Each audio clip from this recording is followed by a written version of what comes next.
Good evening from Downing Street. Just as wet as the day Rishi Sunak called the election, it was one of the most dramatic election results this country has ever seen. But perhaps leaves Sir Keir Starmer, here in number 10 now, wondering how to marry the caution of his campaign with the bold action he promised this morning. The huge majority he has in the Commons, with the fragile vote many of his MPs owe their seats to. It will be a Commons where the Conservatives have collapsed to their worst ever result, dragging many of their biggest names to humiliating defeat. Mogg gone, Truss bust, Shapps collapsed, and Mordaunt dormant, all mauled by Reform, losing to Labour or devoured by the Lib Dems. But there were Labour shocks as well, as two would-be cabinet ministers lost their seats, because it is also a parliament of disruptors, with 5 Reform MPs, 4 Greens and 4 independents campaigning on the Gaza war, as well as Jeremy Corbyn, the former Labour leader. Well, Britain woke up this morning to a kaleidoscope of shocks, and for many, politics turned on its head. Nigel Farage wins himself a seat at the 8th time of asking, and his party 4 million votes across the country. Many parts of England that have been Conservative since time immemorial have turned to the Liberal Democrats. We've been to work out why. I mean, look at me. I'm dressed like this. I went to public school and I'm still not voting Tory. So does that say something? In Scotland, the SNP tried to come to terms with a collapse even more devastating than that of the Tories. And this is for the people of Gaza. We're in Leicester, where Labour has lost 2 seats. Is the party's relationship with South Asian communities broken? Promising to be a force for good and to restore trust in politics, Sir Keir Starmer has hit the ground running on his first day in office, naming his new cabinet and declaring that the work of change would begin immediately. With just 1 seat left to declare, Labour can boast a majority of 176 MPs, while the Conservatives are down to a third of their previous total. It was a record night for the Liberal Democrats as they become the 3rd largest party in Westminster, while the SNP suffered huge losses. Vote share did not always translate into seats. Reform secured 5 MPs with 14% of the vote, whereas Labour's landslide comes with just over a third of it. That was a wafer-thin increase on the 2019 election. Earlier today, the new Prime Minister selected his new cabinet. Among the top posts, Angela Rayner as Deputy Prime Minister and Levelling Up Secretary. Rachel Rees becomes the UK's first female Chancellor. David Lammy will become Foreign Secretary, while Yvette Cooper takes charge at the Home Office. In tonight's first report, here's our political editor, Gary Gibbon. We did it! Keir Starmer, as you've never seen him before, almost animated. Labour now has 2/3 of the House of Commons seats. There won't be room on the government benches for all of them. But there's never been a government with an outright majority elected by such a small percentage of the electorate. Just 35% voted Labour. His planners consciously tried to revive memories of Tony Blair's more convincing majority. But the new Prime Minister's words conveyed how he knows things are very different 27 years after Labour's last landslide. When the gap between the sacrifices made by people and the service they receive from politicians grows this big, it leads to a weariness in the heart of a nation, a draining away of the hope, the spirit, the belief in a better future, that we need to move forward together. Now, this wound, this lack of trust, can only be healed by actions, not words. I know that. He tried to make a virtue of his cautious political style, which he believes might connect with a country tired after years of political turmoil. One of the great strengths of this nation has always been our ability to navigate a way to calmer waters. And yet this depends upon politicians, particularly those who stand for stability and moderation, as I do. If I asked you now whether you believe that Britain will be better for your children. I know too many of you would say no. And so my government will fight every day until you believe again. You have given us a clear mandate, and we will use it to deliver change, to restore service and respect to politics, end the era of noisy performance, tread more lightly on your lives, and unite our country with respect and humility. I invite you all to join this government of service in the mission of national renewal. Our work is urgent, and we begin it today. Thank you very much. On the threshold of power, his eyes look like he was, in an expression he uses, having a moment, before walking into number 10 to be greeted by staff and begin forming his cabinet. In line with his no-drama persona, nearly all the shadow team stay on the briefs they've been working. It's my absolute pleasure to introduce Rachel Reeves, the Chancellor of the Exchequer.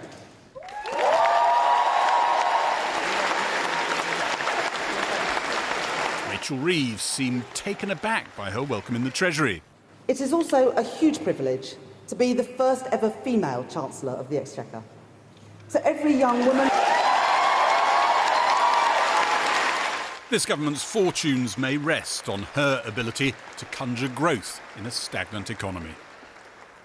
Rishi Sunak called Keir Starmer to concede the election just before dawn, surrounded by joke candidates and facing summary eviction from Downing Street, the ritual humiliations of the British electoral system. The British people have delivered a sobering verdict tonight. There is much to learn and reflect on, and I take responsibility for the loss. Rishi Sunak had led his party to its worst election defeat in its history. Many voters, it seemed, had one aim: remove the Tories. Of the 27 ministers from Rishi Sunak's cabinet standing in the election, an unprecedented 12 were rejected by the voters at the ballot box. To those disappointed at the result tonight, let me cheer you up. Democracy is never wrong. We've tried the patience of traditional Conservative voters with a propensity to create an endless political soap opera out of internal rivalries and divisions, which have become increasingly indulgent and entrenched. That didn't stop one ex-cabinet minister who'd already begun recriminations in print on Wednesday. There is only one thing that I can say. Sorry. I'm sorry. I'm sorry that my party didn't listen to you. The Conservative Party has let you down. This is a punishment, a national picture for the party which you have been part of for so long. Defending Liz, being part of Liz Truss and her mini-budget. Do you not have anything to say? No responsibility for that? I think from the ashes of disaster grow the roses of success.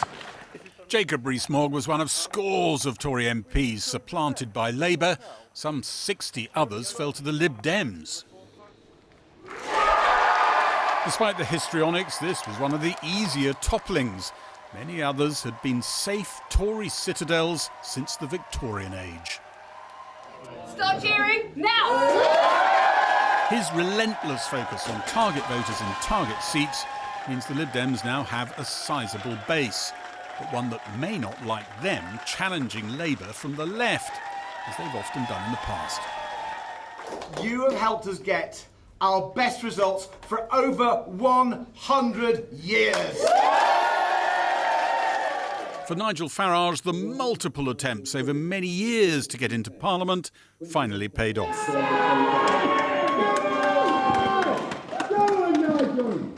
Reform UK's vote contributed to Tory defeat in scores of seats. They ended up with 5 MPs. He hopes that'll make them an even noisier, provocative presence on the political scene. Any more for any more? Actually, yes. They're now in second place to Labour in many seats, and Nigel Farage said he'd be turning his fire on Labour. And you know, in the course of that speech, he looked down at his notes over 150 times. Once every 2.8 seconds. Now, I don't think these people with me need a script because they know what they believe in. Independent candidates opposing Labour's policy on Gaza managed to turf out 4 Labour MPs and, as here, slash majorities and raise tensions. This election has been... Can you throw them out? You should know that our diverse community will never surrender to the politics of lies, fake news and conspiracy theories. It was the sort of tension you expect years into a government, not hours before it's formed. A reminder of how the monumental challenge of turfing out Rishi Sunak could look easy compared with satisfying the wide voter coalition Keir Starmer needed to replace him. To the country, I would like to say first and foremost, I am sorry. I have given this job my all, but you have sent a clear signal that the government of the United Kingdom must change, and yours is the only judgment that matters.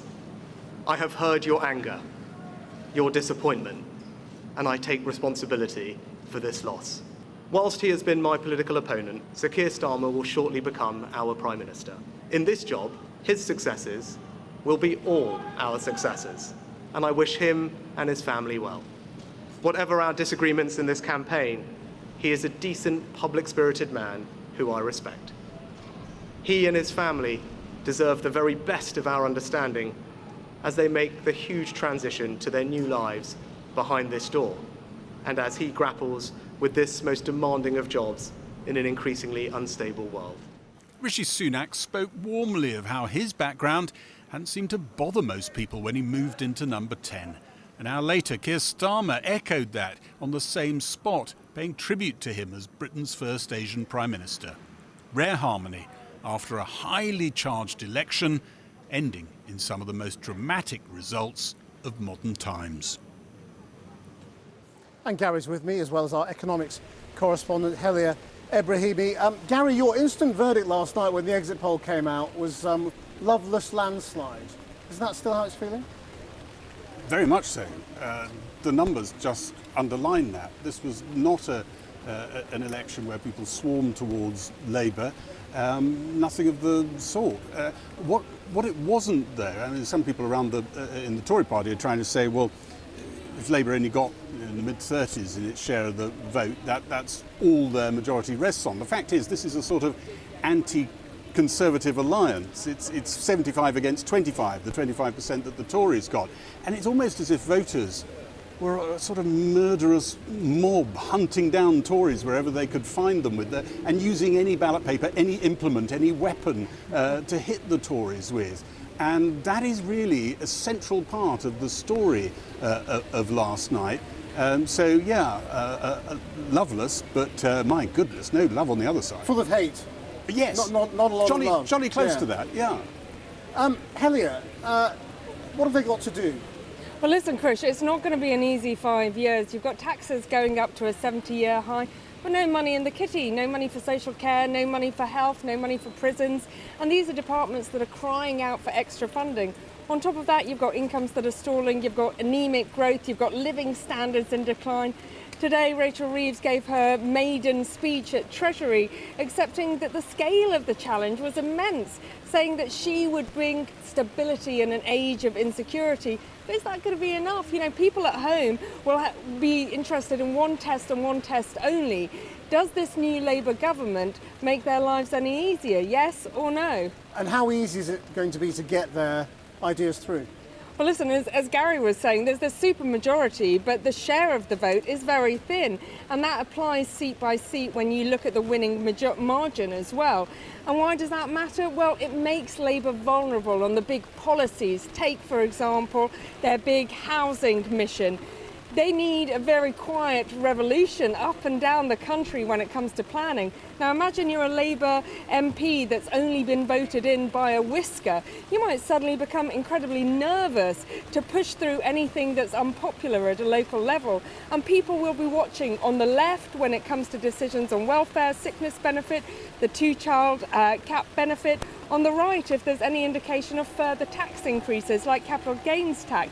And don't forget, we've got to see that full fiscal picture in the budget. But there's also the issue, Krish, of the spending review. Are they going to fudge it for 1 year, or are we going to see a 3-year spending review? Those big, bold, long-term thinking. And Gary, I mean, this government is taking shape now. We're getting all the names and the jobs. Is there much we can read into it? I mean, there's a couple of little changes well, from you the can shadow see cabinet. that those were slightly forced upon Keir Starmer because of a defeated MP, I think.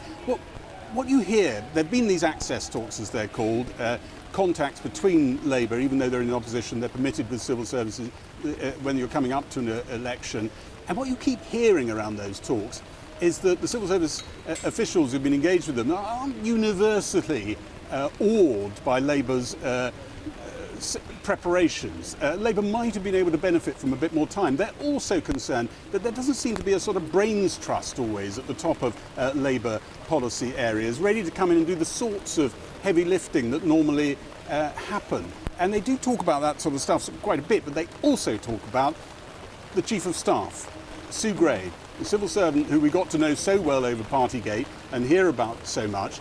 She's been liaising quite a lot with the civil service, and she has a very particular modus operandi. She goes in, she's always done this in every job you ever hear of, and doesn't like things being written down. Now, if you're trying to approve a 28-point plan for, how on earth you're going to repair some major part of the public infrastructure or something, well, it kind of helps probably if you write it down. She does that.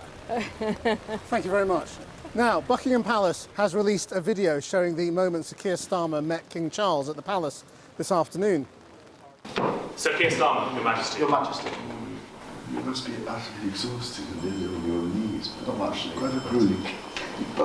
The two talked about the quick change around once the results were declared, while the King said it must be quite exhausting for the new PM, having to get to grips with everything straight away. Kathy.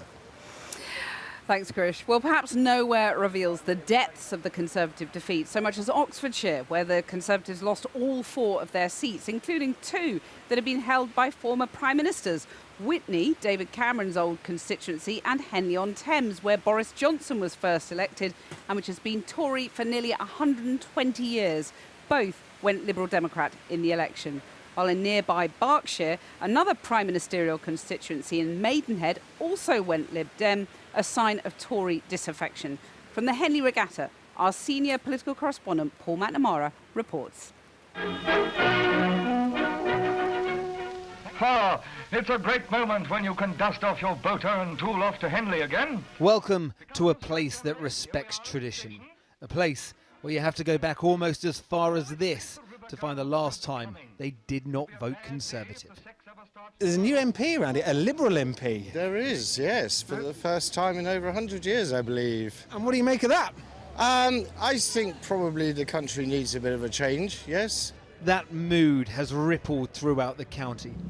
For the first time in recent history, there are no Conservative MPs in Oxfordshire. Times have changed. I think there's a lot of things which the locals have started to realise have come to affect them more lately. The big one has been sewage in the Thames. There's been a lot of ignoring on the Tory side from that, and I think that's been quite a hot topic lately. I mean, look at me. I'm dressed like this. I went to public school, and I'm still not voting Tory. So does that say something? They probably set the stage a bit, doesn't it? It might paint a picture, yeah. Yes, anyway.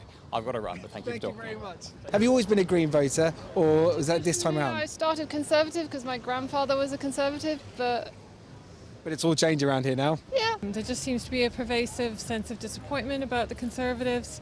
I'm a Tory, but... You say that quite quietly today. Well, I preferred probably the Tories because just to keep Labour better under control. Does it feel like the voters around here in Oxfordshire have changed, or is it the party that's moved away from the voters? I think people are just angry with the party. Returning Tory candidates in this once safe seat used to be a certainty. When Michael Heseltine stood down after 27 years, a new MP called Boris Johnson clambered for the seat. Now it's gone to them, as has the nearby Thames Valley seat of Witney, also home to a recently deposed Prime Minister, David Cameron. S's or Z's? And now Maidenhead, You're voting Conservative in the election? No. where Theresa May stood down, making the decision easy, say voters. Just the quality, if you like, of ministerial capability just hasn't been there. I think Theresa May has been a terrific local MP. Then when Theresa said she wasn't going to stand, that made it easy, because there was just no way that we were going to vote for the Tories. The Liberal Democrats have been stalking the Conservatives here throughout this campaign. But it's not just traditional voters that have turned away from them, but one traditional group too: business. We've obviously seen a lot of, especially in Henley, a lot of shops closing, but I think that Lib Dem is definitely much more for that, so I think we'll see some positive change. Really, you think the Lib Dems are more of a party business now than the Conservatives? I think slightly more, yes. Tory play. Here is always and always will be Conservative. It's not anymore. You've got a Liberal MP now. Oh, have we? Yeah. Well, the Liberals did remarkably well. Remarkably well. They did around here as well. Yeah, yeah. So are you happy about that? I don't mind the Liberals. Yeah, I actually voted for what's he called? Reform. Squeeze then both to the left and right, a party that used to be synonymous with these well-heeled shires has now all but disappeared. Well, we're joined now by Sir Jacob Rees-Mogg, who served as the MP for North East Somerset since 2010, but lost his seat last night. Thank you for joining us after what must have been a difficult night. The Conservative Party is obviously badly damaged, badly injured. What do you think it needs right now? Thank you. The audio isn't brilliant, so I think you were asking me about the damage to the Conservative Party. I think the issue is that we lost our base, and that our base went off to reform, and this was because we didn't achieve the things for them that we had promised. So we didn't manage to deal with immigration, and taxation reached the highest level for 70 years as a percentage of GDP. And that left our core supporters feeling disenfranchised. And if you add the Conservative vote and the Reform vote together, there is still a big chunk of voters who are broadly on the right, but they're not happy with the Conservatives and aren't therefore willing to vote Conservative. Do you still want to bring Nigel Farage's party and him together with the Conservative Party, given how much damage he did to your party last night and how much pain he caused so many of your colleagues? He ended so many careers. It's very early days to be talking about any deal with anybody or anything of that kind. I think it's wrong to view these votes as automatically Conservative, which Nigel has taken from us. I think there is an arrogance in that some people do have, but it's a mistake. Every election you have to win your voters over. They're not yours by divine right. And Nigel managed to win them over by offering them pretty good Conservative fare, sort of thick gruel rather than thin gruel. So do you think that the Conservative Party currently is facing an existential threat? Could it all be over? I think that's very unlikely. I mean, if you look at the history of the Conservative Party, the Tory party going back to Queen Anne, we've had some pretty difficult times, we've had some pretty difficult elections, but there is a desire amongst the voters for a party that has the principles, the values of conservatism, and I imagine that will reassert itself. I think the question is how long this will take. There's been a lot of discussion about the volatility of the electorate and some people saying Keir Starmer may only be in for 5 years. I don't think you can take that for granted, that I think we need to rebuild, re-establish our principles and values and express those to our fellow citizens as a matter of urgency, and then we may be in a position to win elections. But I wouldn't assume just the natural swing comes back to us in 2028-29. So which of your former colleagues would you encourage to run for the leadership? That's a very good question. I think it's very early days. I don't have a favoured candidate. I have one thought, which is that there are two really charismatic Conservative figures in British politics today. One is Nigel Farage and one is Boris Johnson. Neither of them is eligible to be leader of the Conservative Party, but they are colossi, if that's the correct word, against people who are of less well-known stature and less charisma. And it's going to be difficult not to have your biggest figures in play at some point. So you want Boris Johnson back? Sorry, I didn't catch that. So I was saying you would like Boris Johnson back, still? Well, I think we should probably have Nigel Johnson as the candidate. And as you reflect on your own time, I mean, is your political career over, or do you intend to come back and fight again? I honestly don't know. My children are asking me that at lunch. What I can tell you, if you'll forgive me, is I'll be on GB News at 8 o'clock on Monday, expressing my political views much more openly, because I won't be a politician as I'm presenting, and therefore I hope I will be freer to express my views. And do you have any advice for your Labour successors in government? I couldn't quite hear, but I wish my successors well. I wish the Labour Party well in taking office. One always wants the government of the country to be done as well as possible. Sir Jacob Rees-Mogg, thank you very much indeed. Thank you. Well, let's talk about the man that Jacob Rees-Mogg just called a colossus, because eighth time lucky, Nigel Farage will soon take a seat on the Commons benches. His party, Reform UK, has won 5 seats and ended up as the third largest party in the UK by vote share. It comes after a campaign marred by controversy in which he disowned a number of candidates over offensive remarks. This programme carried out an undercover investigation in Mr Farage's seat of Clacton, which exposed a canvasser using racist and Islamophobic language. Our journalism, which we stand by, was attacked by Reform UK in response. Well, we hadn't spoken to Nigel Farage since the night that story broke, until his press conference today. This should be entertaining. Cathy Newman from Channel 4 News. Whee! Stitch up merchants, go on.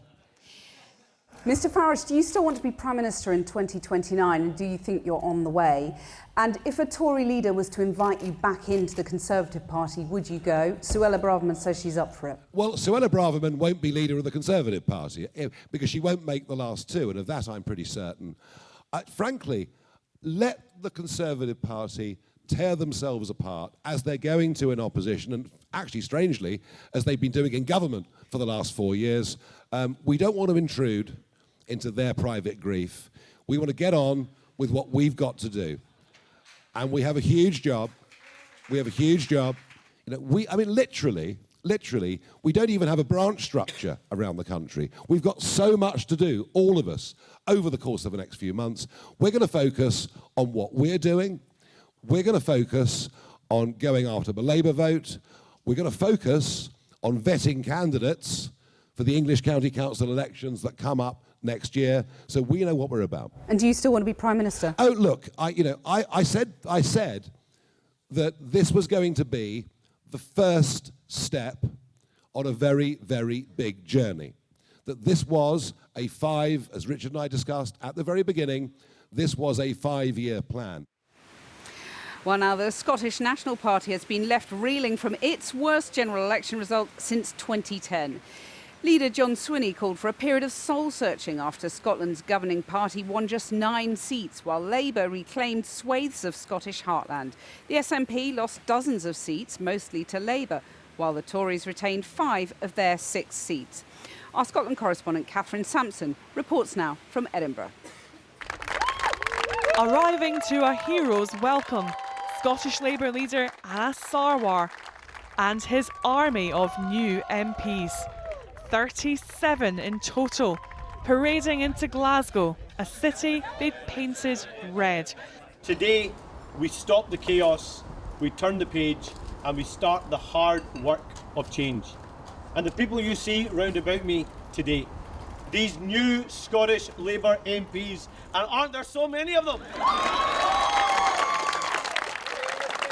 The party is waving goodbye to its years in the political wilderness here in the wake of Scotland's independence referendum. As seat after seat started to turn, the scale of Labour's victory shook the SNP. In Edinburgh, it swept aside Joanna Cherry, who pinned blame for the party's collapse on Nicola Sturgeon's approach. Those of our supporters who passionately believe in the cause of Scottish independence have felt that we haven't done enough in recent years to advance that. And I think they're right about that. And I think history will show that major opportunities were squandered by Nicola Sturgeon. Stephen Flynn is elected to serve. After a nervous night, the SNP's Westminster leader Stephen Flynn was relieved to cling on to Aberdeen South, but had little to celebrate overall. When you are knocked down, you have to get back up.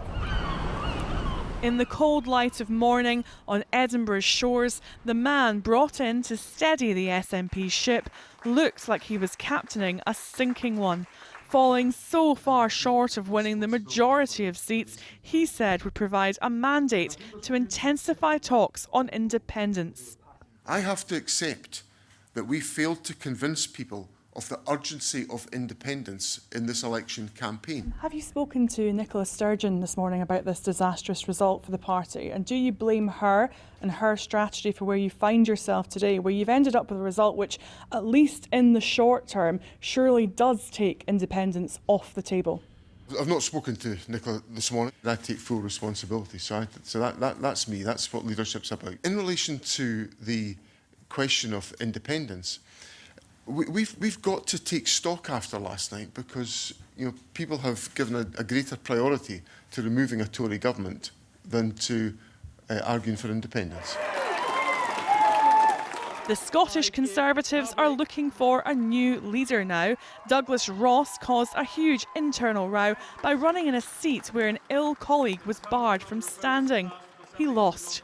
A significant chunk of voters went for reform, and that has allowed the SNP to win the seat. But look, I also share my responsibility. I took a decision to stand here. I also led the party's campaign nationally, so I'm not shirking from that either. In Glasgow city centre this morning, voters were coming to terms with all the changes. When you wake up to Labour this morning, you think, wow, what's going to happen? What's going to happen? I don't know. What do you think is going to happen? I don't know. It's got to be better than what it was. It's got to be better. I lost faith in the Tory government. They had their chances and they blew it. The Labour government have never proved anything in the past, and the SNP were horrendous. So I really had no faith in anybody. As the SNP tries to rebuild ahead of the next Scottish Parliament election, there'll be pressure too on Labour to deliver something different for the Scottish voters who've helped them on their way. Well, it was a story of complete Conservative wipeout in Wales. The Tories now have no MPs in Wales at all. Labour picked up 27 seats, Plaid Cymru have 4 and the Lib Dems took 1. 4 former Tory Welsh secretaries lost their seats, including Monmouthshire, where David T.C. Davies lost out to Labour. Our Home Affairs correspondent Andy Davies is in Monmouth. Andy. I think it's been said Labour is by distance the world's most election-winning machine. Last night's will surely be in the highlights. Andy, I'm really sorry. The reception just isn't quite good enough. We'll try and get you back up in a minute. So let's now move to Northern Ireland, because Sinn Féin's leader Mary Lou McDonald said her party was determined to build a constructive relationship with the Labour government. As Sinn Féin became Northern Ireland's largest party in Westminster for the first time, although they don't take up their seats there. The DUP were the biggest losers of the night, down 3 seats, including Ian Paisley, who lost his North Antrim seat to the hardline unionist TUV in a constituency his family has held since 1970. Jane Death is in Belfast. Jane. Well, yes, Cathy, Sinn Féin has done a historic hat-trick. They are now the main voice in Stormont, in Westminster and in local government here. So a big boost for Irish nationalism. Not that they increased on the 7 seats that they held. They didn't have to, because last night the DUP lost 3 MPs, including, and this was the shock of the night that nobody saw coming, Ian Paisley Jr. losing his North Antrim seat. Between him and his father, the Reverend Ian Paisley, it's been in the Paisley family for more than half a century, but no more. Perhaps a sign of dissatisfaction among some unionists here with the shape of things in Northern Ireland post-Brexit. That seat now belongs to the TUV, as you mentioned. Another former unionist bastion, Lagan Valley, has gone too. That's now been snapped up by the Cross Community Party alliance, the first time that seat has been held by a non-unionist MP. That was the seat, remember, that did belong to the former DUP leader Geoffrey Donaldson. He had to stand down after he was accused of sexual offences, which he denies. So Sinn Féin not adding to its tally of MPs, but it did increase its majorities in all 7 seats that it was defending. The First Minister, Michelle O'Neill, said today she's looking forward to working with Keir Starmer. What we're interested in now is in terms of our engagement with Labour, what that means for the people here, what that means for a good, positive relationship that perhaps we could have as a new executive with the Labour government. The Tories have not been any friend to the people here, haven't been any friend to public services, haven't been any friend to any household that's been dealing with the cost of living crisis. So I think that there's now an opportunity for us to work with Labour, #1 priority for the executive. Sinn Féin's ultimate ambition, of course, is to take Northern Ireland out of the UK, but Keir Starmer's already told Michelle O'Neill that a referendum on Irish unity, the so-called border poll, is not on the horizon in this Parliament at least. Nonetheless, you have to say that the political weather in Northern Ireland looks very different today. Jane, thanks very much. And I believe we showed the wrong picture of Ian Paisley, so apologies for that. We are now going to try and return to Andy Davis in Monmouth. Andy, pick up where you left off. Cathy, yes, what I was trying to say is that it's been said that Welsh Labour is by some distance the democratic world's most successful election-winning machine, and last night's results will be added surely to the highlights. They were out in force here in Monmouth today with the Labour leader in Wales flaunting some of those 27 newly elected MPs, while the Tories were coming to terms with the fact that they have none. Not a single Conservative MP left in Wales. Labour utterly triumphant. And it's interesting, isn't it, that back in 2019, Labour had a really poor election in Wales. But still, their vote share this time round is worse than it was in 2019. And that just emphasises how that Tory collapse really surrendered a whole load of seats, Welsh seats, to Labour. Plaid Cymru, on the other hand, they did see their vote share go up. They had success in seats like Caerfyrddin, winning 4 seats. That's their best, matching their best ever. And Reform polled really well, 17%. And what's going to be interesting now is attention is going to focus soon on a different set of elections, the Welsh Parliament elections in 2 years' time, with big changes. Among them, the first past the post element is going. It's going to be a fully proportional representation system, and that is going to have a very different complexion on how all the seats are divided up. And in that context, Welsh Labour here face some real challenges in the next couple of years.